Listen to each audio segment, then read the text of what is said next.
Te dni je v domu Malči Beličeve praznično vzdušje. Zdaj sem naredila voščilnico, ampak bom počakala, da se posuši, ta čas bom pa razkazala dom. Poleg Aleksandre v mladinskem domu živijo otroci različnih starosti. Sem so se preselili, ker njihove družine zaradi različnih vzrokov ne morejo skrbeti zanje. Tukaj imajo nov dom in varno okolje.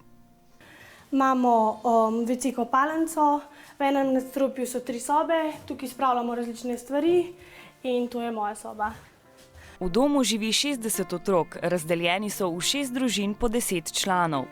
Vsaka družina ima svoje skupne prostore, v katerih delajo domače naloge, si kaj skuhajo ali se preprosto družijo.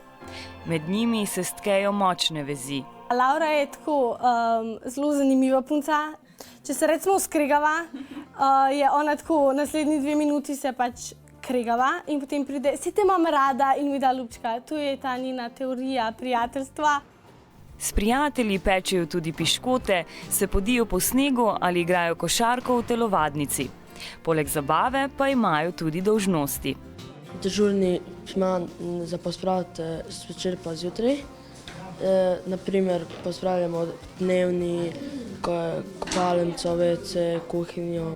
Večina jih še ima stike s starši. Obiščejo jih za konec tedna ali ob praznikih.